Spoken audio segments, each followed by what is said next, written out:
डोईवाला में आम आदमी पार्टी का विरोध प्रदर्शन। विरोध के दौरान बीजेपी का फूका पुतला, बीजेपी प्रवक्ता पर लगाया अभद्र टिप्पणी करने का आरोप।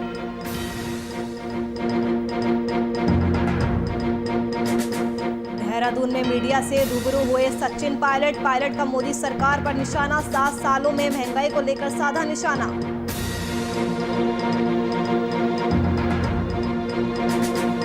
जोशीमठ में खुला फ्यूला नारायण धाम का कपाट। श्रावण संक्रांति पर्व पर भक्तों के लिए खुले कपाट। भगवान फ्यूला नारायण को लगता है सत्तू और मक्खन का भोग।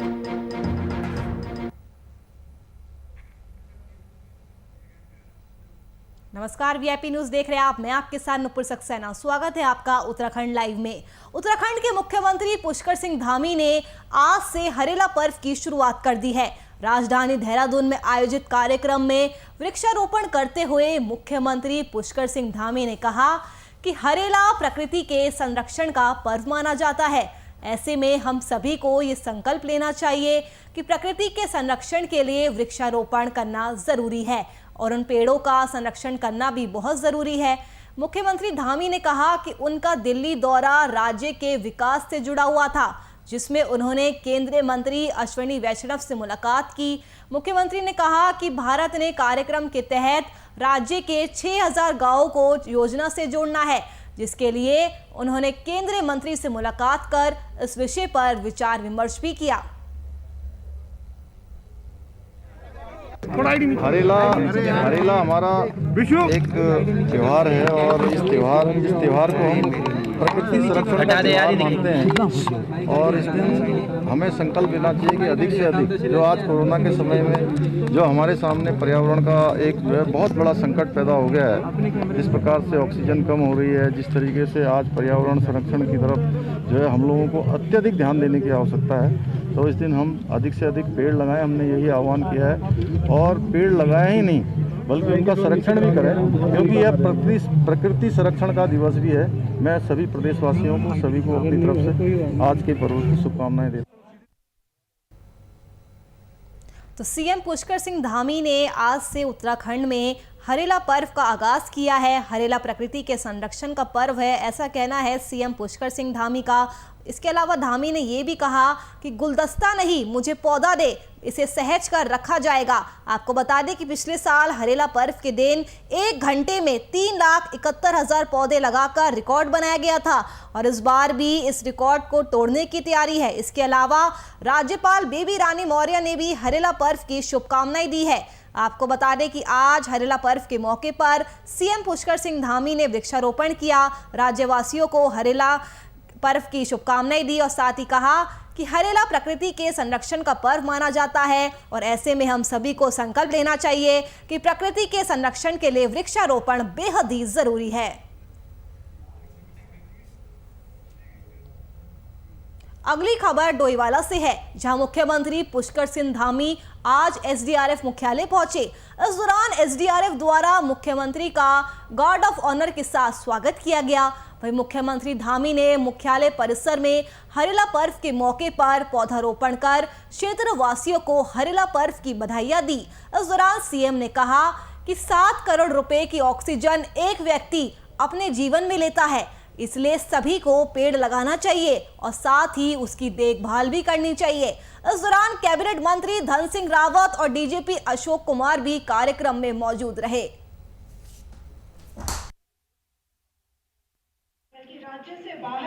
आज जिस प्रकार से पर्यावरण प्रदूषित हो रहा है, उन सबके बीच में जब हरेला पर्व आता है तो आने वाले समय के लिए जिसमें हम पेड़ पौधों को लगाते हैं, संरक्षित करते हैं, हमें संकल्प लेना चाहिए कि हम लोग प्रत्येक व्यक्ति अपने जीवन में जो भी कर सकते हैं इन वृक्षों का संरक्षण करें। हरेला के पावन पर्व में माननीय मुख्यमंत्री जी हमारे बीच आए, ये हमारे लिए बहुत सौभाग्य की बात है। हमारे आपदा मंत्री जी भी आए। आप समझ जान ही रहे हैं कि उत्तराखंड एसडीआरएफ का ये 8वां वर्ष रनिंग है और 9 अक्टूबर को हम 8वां स्थापना दिवस मनाएंगे।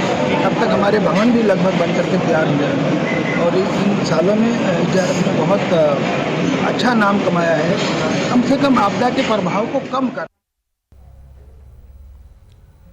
तो आज से मुख्यमंत्री पुष्कर सिंह धामी ने हरेला पर्व की शुरुआत कर दी है। सीएम ने कहा कि हरेला उत्तराखंड का अहम लोक पर्व है। इस दौरान उन्होंने कहा कि गुलदस्ते नहीं, बदले में एक पौधा दे। हरेला पर्व पर मुख्यमंत्री धामी ने कहा कि मुझे गुलदस्ता मत दे, एक पौधा देंगे तो उसे सहेज कर रखा जाएगा। हमें व्यापक स्तर पर वृक्षारोपण के साथ ही उसके संरक्षण पर भी विशेष ध्यान होगा, ऐसा सीएम पुष्कर सिंह धामी का कहना है। उन्होंने आगे कहा कि विज्ञान तेजी से तरक्की कर रहा है, इससे मानव जीवन में सुख सुविधाएं तो बढ़ रही है, लेकिन पर्यावरण संतुलन के लिए अधिक से अधिक वृक्षारोपण भी बेहद जरूरी है।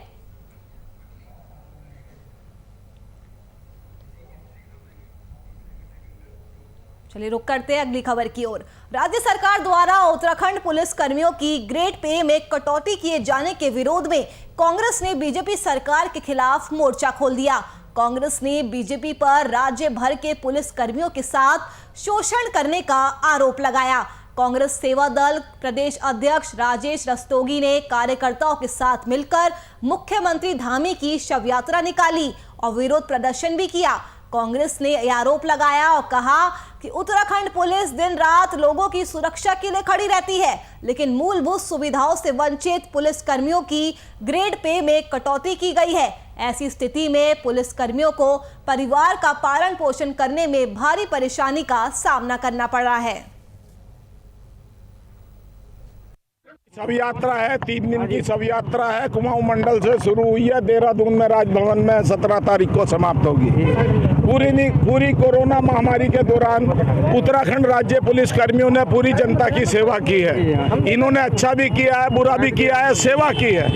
इन पुलिस कर्मियों का जो ग्रेड पे है 4600 से घटा करके 4800 कर दिया है और ये भाजपा की सरकार ने किया है। मेरा आरोप है भाजपा के सरकार के विधायकों को, भाजपा के विधायकों को अय्याशी करनी है, शराब पीनी है, इसलिए ग्रेड पे काट रहे हो। काय के लिए काट रहे हो? इसको बहाल करो, वरना तुम्हारा मुंह काला करने का काम कांग्रेस सेवा दल करे। तो राज्य सरकार द्वारा उत्तराखंड पुलिस कर्मियों की ग्रेड पे में कटौती किए जाने के खिलाफ कांग्रेस ने बीजेपी सरकार के खिलाफ मोर्चा खोल दिया है। जमकर विरोध प्रदर्शन किया जा रहा है। कांग्रेस ने बीजेपी पर उत्तराखंड के पुलिस कर्मियों के साथ शोषण करने का आरोप लगाया है।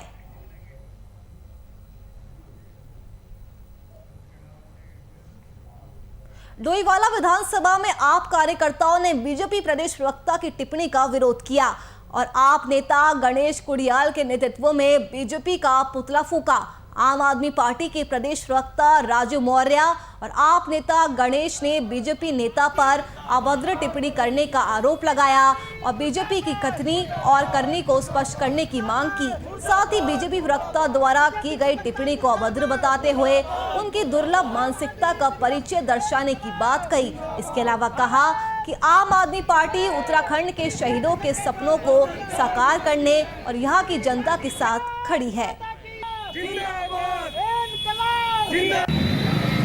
पानी दे न सकेगा वो सरकार निकम्मी है। बिजली पानी मुर्दाबाद, आम आदमी जिंदाबाद जिंदाबाद जिंदाबाद। आम आदमी पार्टी के कई कार्यकर्ताओं ने कर्नल कोटियाल के नेतृत्व में सीएम आवास का कूच किया। इस दौरान राजभवन गेट पर पुलिस ने बैरिकेडिंग लगा दी और आप कार्यकर्ताओं को रोका, जिसके बाद आप कार्यकर्ताओं और पुलिस में तीखी नोकझोंक देखने को मिली। इस दौरान पुलिस ने कई कार्यकर्ताओं को भी गिरफ्तार किया। बता दें कि आपके संयोजक और दिल्ली के सीएम अरविंद केजरीवाल के उत्तराखंड की जनता को 300 यूनिट बिजली प्रति माह देने का ऐलान किया गया, जिसके बाद बीजेपी प्रवक्ता ने मीडिया पैनल में चर्चा के दौरान उत्तराखंड की जनता को भिखमंगा कहा और इसी के विरोध में आम आदमी पार्टी ने सीएम आवास कूच किया। कर्नल अजय ने कहा कि हम सीएम से मिलकर ये उनसे पूछना चाहते हैं कि आपको फ्री बिजली मिलती है नहीं, आपके मंत्री और विधायकों को फ्री बिजली मिलती है नहीं। अगर आप लोगों को फ्री बिजली मिल सकती है तो उत्तराखंड की जनता को क्यों नहीं। एक तो सत्ताधारी दल के एक सम्मानित प्रवक्ता ने बिजली वाले इशू में उत्तराखंड की जनता को भिखमंगा कह दिया। अगर केजरीवाल जी ने यहाँ अनाउंस किया है तो वो 300 यूनिट बिजली उत्तराखंड वासियों को उनका अधिकार दे रही है। दर्जनों डैम से हजारों मेगावाट विद्युत उत्पादन होता है। हमारा अधिकार है, हमने गांव, खेत, खलियान सब जो है टिहरी डैम और जितने डैम बने हैं उनको बलिदान कर दिया है। ऊपर से आप कह रहे हैं भिकमंगा है उत्तराखंड, हम भिकमंगे हैं उत्तराखंड। कुछ दिनों से आम आदमी पार्टी ने जो जनता की डिमांड है उसको देखते हुए ये डिस्कशन करके कि बेसिक रिक्वायरमेंटों को पूरा करा जाएगा, तो उसमें था कि सबसे पहले हर परिवार को 300 यूनिट बिजली मुफ्त प्रोवाइड करी जाएगी। और ये पॉसिबल इसलिए है क्योंकि यही मॉडल आम आदमी पार्टी ने दिल्ली जैसी जगह में कामयाब करके दिखा दिया है। तो इसमें क्या हुआ कि कई डिस्कशन चले, कांग्रेस और बीजेपी के आपस में लड़ाइयाँ शुरू हो गई। उन्होंने आम आदमी पार्टी को टारगेट करना शुरू किया। तो इस टारगेट करते हुए जब आम आदमी पार्टी के एक कार्यकर्ता ने, बोलने तो पुलिस को थोड़ी रोक सकते हो, आम आदमी पार्टी के एक कार्यकर्ता ने जब आवाज़ उठाई कि अगर मुख्यमंत्री, मंत्री और जो हमारे विधायक हैं इनके लिए एक एक्ट अलग से पास हो सकता है कि इनको बिजली और कई सुविधाएं मुफ्त दी जा सकती हैं, तो फिर आम आदमी को क्यों नहीं। तो क्या हुआ कि किसी कारण से घबरा करके हमारे उस कार्यकर्ता के खिलाफ FIR लॉन्च कर दी गई। तो आज हम जा रहे थे बड़े शांतिपूर्ण तरीके से मुख्यमंत्री आवास, ये जानते हुए कि मुख्यमंत्री जी नहीं है, वो दिल्ली जा रखे हैं। जैसे आजकल हर दूसरे तीसरे दिन सारे मुख्यमंत्री यहाँ के दिल्ली में रहते हैं, तो उनको हम ये बताने जा रहे थे उनके ऑफिस में कि जो हम तरीका बता रहे हैं आपको, उस तरीके में ना कोई भी गलत नहीं है।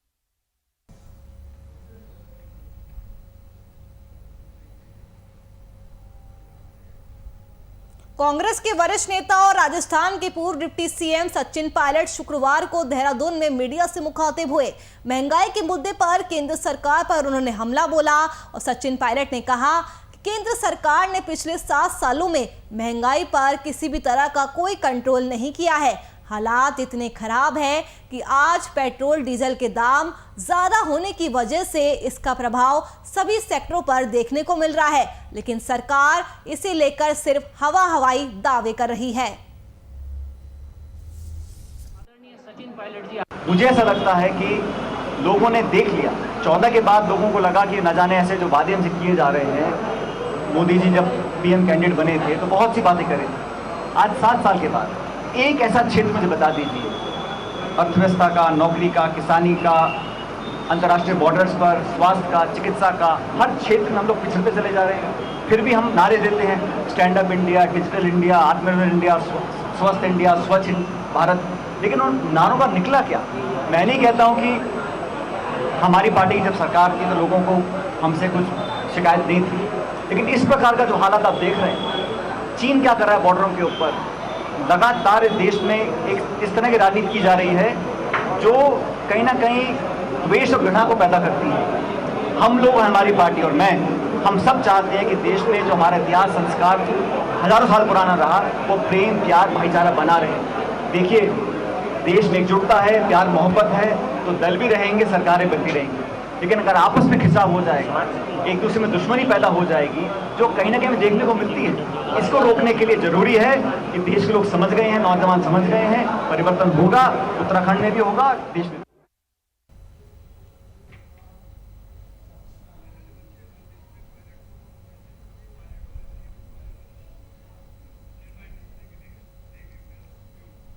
कैबिनेट मंत्री सतपाल महाराज ने प्रेमनगर में पुष्टा गिरने की घटना पर नेशनल हाईवे के अधिकारियों को जमकर फटकार लगाई। इस दौरान उन्होंने नेशनल हाईवे के अधिकारियों को चेतावनी दी और पुष्टे की गुणवत्ता की जांच के निर्देश भी दिए। सतपाल महाराज ने शुक्रवार को प्रेमनगर स्थित पावता हाईवे को चौड़ा करने के बाद सड़क किनारे बनाए गए पुष्टे के ढह जाने के बाद औचक निरीक्षण किया। इस दौरान उन्होंने कार्य में लापरवाही बरतने के वजह से मौजूद वहां पे अधिकारियों को जमकर फटकार लगाई।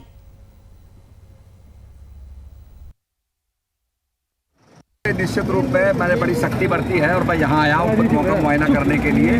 मेरे साथ यहाँ क्षेत्रीय विधायक हरबंस कपूर जी हैं और मैंने ये अभी पता चला है कि कॉन्ट्रैक्टर ने अपनी गलती मान ली है, वो पूरी रिपेयरिंग करने जा रहा है। मैंने कहा ये इतना बड़ा एक ऐसी चीज़ है कि इसमें कोई भी हादसा हो सकता था, तो ऐसी पुनरावृत्ति ना हो और पूरी हम इसकी जाँच करा रहे हैं कि कोई भी ऐसा फिर से एवलांच ना आए या कोई इस प्रकार से ये जो टूट के गिर गया है, क्रैक्स आ गए हैं, ऐसे डेवलप ना हो।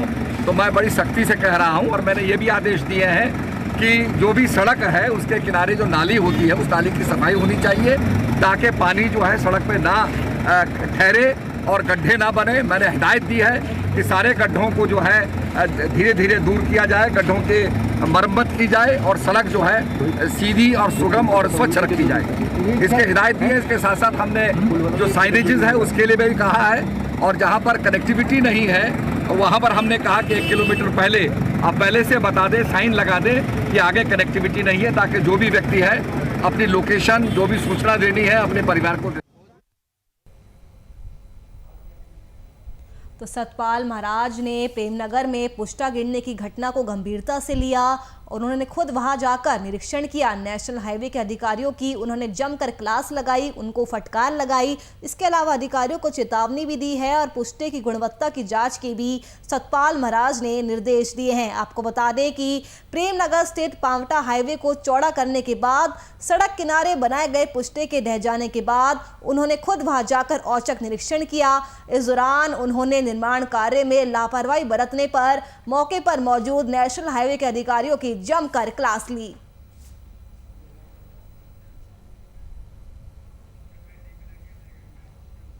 धारचूला में सावन महीने के आगमन पर स्थानीय स्तर पर हरेला पर्व शुरू हो चुका है।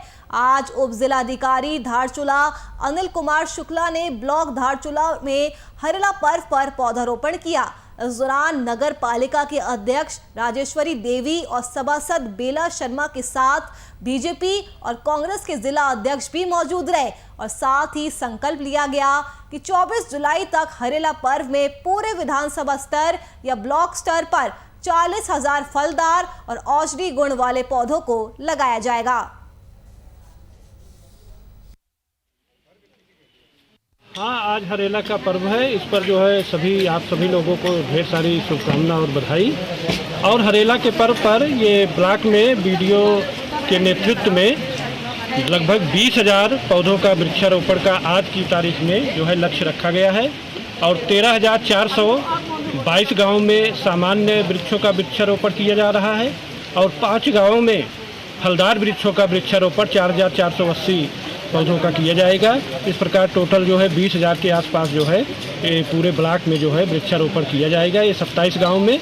और उसके अलावा जो है बीडीओ साहब ने ये करीब 40,000 वृक्षारोपण का लक्ष्य इस सीजन में रखा हुआ है।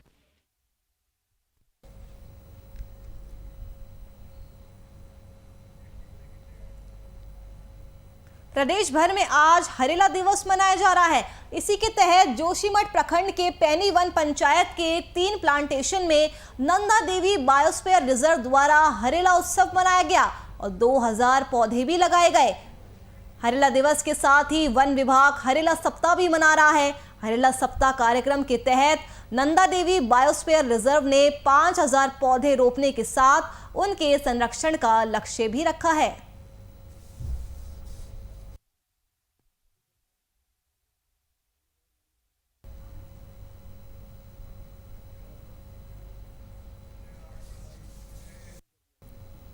तो प्रदेश भर में आज हरेला दिवस मनाया जा रहा है। इसी के तहत जोशीमठ प्रखंड के पैनी वन पंचायत के 3 प्लांटेशन में नंदा देवी बायोस्फीयर रिजर्व के द्वारा हरेला उत्सव मनाया गया और 2000 पौधे रोपे गए। तो वही पूरा लक्ष्य 5,000 पौधे रोपने का है। सरोवर नगरी से कुछ दूरी पर हरेला पर्व के मौके पर वन विभाग के द्वारा पौधारोपण कार्यक्रम का आयोजन किया गया। इस अवसर पर नैनीताल विधायक संजीव आर्य ने सभी को हरेला पर्व की शुभकामनाएं दी और कहा कि हमारा मकसद पौधारोपण करने तक ही सीमित नहीं होना चाहिए, इनको जीवित रखना भी हमारा ही फर्ज बनता है, जिससे पर्यावरण संतुलन बना रहे। साथ ही उन्होंने कहा कि मौसम में बदलाव को रोकने के लिए अधिक से अधिक संख्या में पौधारोपण करने के साथ ही पौधों का संरक्षण भी करना होगा। वासियों को, नगरवासियों को, प्रदेशवासियों को एवं देशवासियों को इस हरेले के पावन पर्व की हार्दिकतम बधाई शुभकामनाएं देता हूँ। निश्चित तौर पर पर्यावरण के संरक्षण और संवर्धन का प्रतीक है हरेला, हमारी आस्था का भी प्रतीक है। निश्चित तौर पर आज इस कार्यक्रम के माध्यम से हमारी यही कोशिश है कि जो उत्तराखंड की पहचान है, जो हमारी संस्कृति है, जो हमारी विरासत है, इसको दिन प्रतिदिन हर वर्ष इसी प्रकार हम सहेजते रहें, यही आज हमने संकल्प लिया।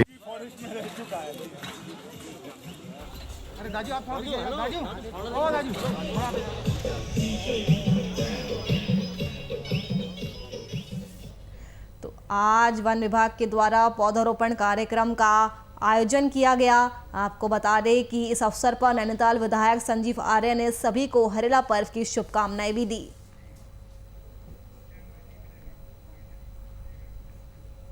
रुड़की के रामनगर में हरेला पर्व के मौके पर नगर विधायक प्रदीप बत्रा और वन क्षेत्र अधिकारी मयंक गर्ग ने वृक्षारोपण किया। वहीं मयंक गर्ग ने बताया कि इस बार हरेला पर्व के अवसर पर 5000 पेड़ लगाए जाने का संकल्प लिया गया है, जिसके चलते अब रुड़की क्षेत्र में जगह जगह पेड़ लगाए जा रहे हैं। वहीं विधायक प्रदीप ने बताया कि वृक्षारोपण से लोगों को बेहतर ऑक्सीजन मिलती है, इसलिए पौधों को लगाना चाहिए, जिसके चलते जगह जगह पेड़ लगाने का कार्यक्रम जारी है।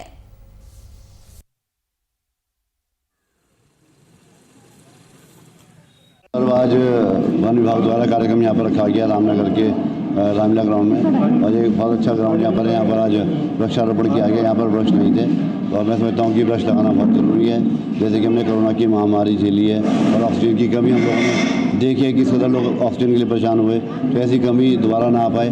वातावरण को स्वच्छ रखें, स्वस्थ रखें, और ऑक्सीजन की भरपूर जो है वो हमारे वातावरण में होनी चाहिए, जिससे कि हम लोग स्वस्थ और स्वच्छ रहें और हमें जो है लंग्स की बीमारी कम से कम हो। देखिए, ये आज हरेला पर्व के अवसर पर माननीय विधायक श्री प्रदीप बत्रा जी की उपस्थिति में आज ये कार्यक्रम यहाँ पे किया गया है। देखिए, यहाँ पर ये जो हमारे द्वारा वृक्षारोपण किया गया ये प्रतीकात्मक था, लेकिन हमारे द्वारा जो अभी हरेला पर्व के अवसर पर लगभग 5000 पौधों का आवंटन और रोपण इस क्षेत्र में किया जा चुका है। और मैं सभी इस क्षेत्र के वासियों से अपील भी करता हूं कि जो भी पेड़ लगाने का इच्छुक है या उसके पास कोई जगह उपलब्ध है तो वो हमारे से संपर्क करें।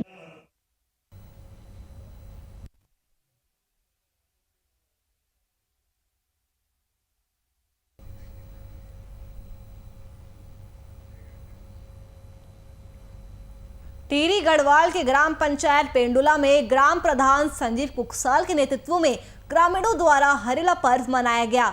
इस दौरान ग्राम सभा के सार्वजनिक स्थानों और ग्राम पंचायत परिसर में पौधारोपण कर हरेला पर्व मनाया गया। ग्राम प्रधान संजय कुकसाल का कहना है कि पेड़ हमारे जीवन का हिस्सा है। हमारे जीवन में पेड़ों का अहम योगदान रहा है। हम सभी पेड़ों पर निर्भर है और जीवन जीने के लिए प्राण वायु हमें पेड़ों से ही मिलती है, इसलिए हमें पेड़ों को बचाना चाहिए और उन्हें काटने से भी रोकना चाहिए। आप सभी को प्रकृति को समर्पित उत्तराखंड के लोक पर्व हरेला की हार्दिक शुभकामनाएं देता हूं। ये पर्व हम आदिकाल से हमारे पूर्वज प्रकृति को संरक्षण करने हेतु मनाते आए हैं। हमें भी जितना अधिक से अधिक हम वृक्षारोपण कर सकें हमें अवश्य करना चाहिए, तथा कभी भी हरे भरे पेड़ों को नहीं काटना चाहिए।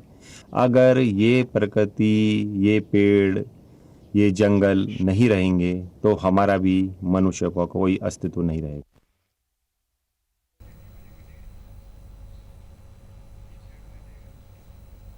जोशीमठ में उर्गम घाटी के फ्यूला नारायण धाम के कपाट विधि विधान से आम भक्तों के दर्शन के लिए खोल दिए गए हैं।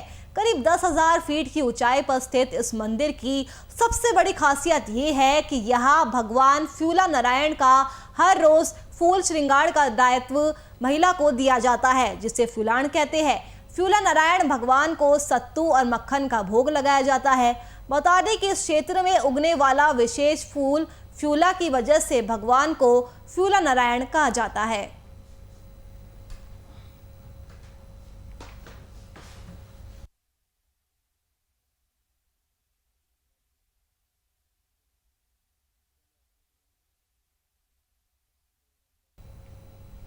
वहीं लालकुआ के शिवपुरी इलाके में निर्माणाधीन मकान की छत गिरने से एक मजदूर की मौके पर ही मौत हो गई, साथ ही एक अन्य मजदूर गंभीर रूप से घायल हो गया। वहीं पुलिस ने मौके पर पहुंचकर शव को कब्जे में ले लिया है और आगे की कार्रवाई कर रही है। ये दिन के 11 बजे की घटना है। हमारी शिवपुरी कॉलोनी बमेटा बंगर केशव ग्राम सभा में ये हादसा हुआ है। अभी एक ही मौत हो गई है, एक घायल है।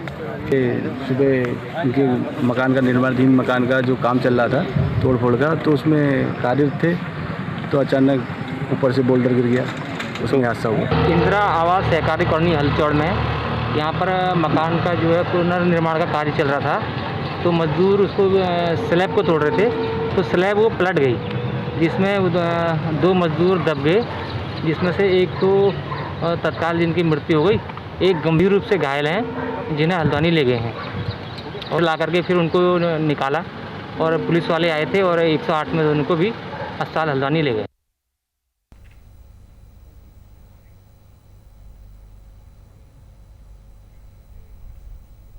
प्रदेश में कोविड कर्फ्यू भले ही ना हटा हो, लेकिन किसी हद तक सब कुछ अनलॉक जैसा हो गया है। दुकानें, बाजार और अन्य कारोबार सुचारू रूप से चल रहे हैं और यही वजह है कि आपराधिक मामले भी लगातार बढ़ते जा रहे हैं। हालांकि पुलिस अधिकांश मामलों का खुलासा करते हुए आपराधिक घटनाओं को रोकने में जुटी हुई है। वहीं इस मामले में एसएसपी हरिद्वार का कहना है कि अनलॉक में आपराधिक घटनाएं बढ़ने की संभावनाएं अधिक रहती है, लेकिन पुलिस लगातार चेकिंग अभियान चला रही है और घटनाओं का भी खुलासा कर रही है। इसके अलावा बॉर्डर के गुप्त रास्तों पर सीसीटीवी कैमरे लगाए जाएंगे और पुलिस फोर्स भी बढ़ाई जाएगी ताकि जिले में होने वाली आपराधिक घटनाओं पर अंकुश लगाया जा सके।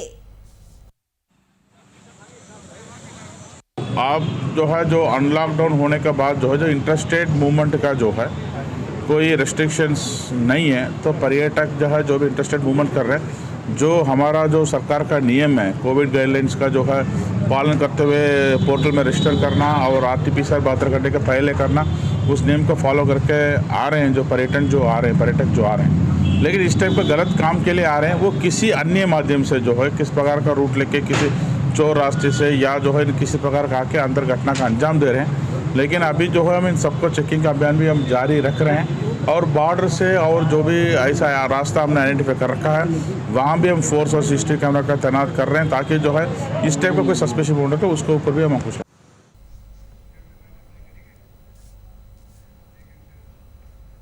तो जब से उत्तराखंड में अनलॉक हुआ है तब से कहीं ना कहीं आपराधिक घटनाएं भी बढ़ रही है। चोरों को एक अलग ही मौका मिल गया है और उसी को लेकर पुलिस भी एक्शन मोड में नजर आ रही है। तो चलिए फिलहाल के लिए इस बुलेटिन में मेरे साथ इतना ही। देश और दुनिया की तमाम खबरों के लिए आप देखते रहिए VIP न्यूज़। नमस्कार।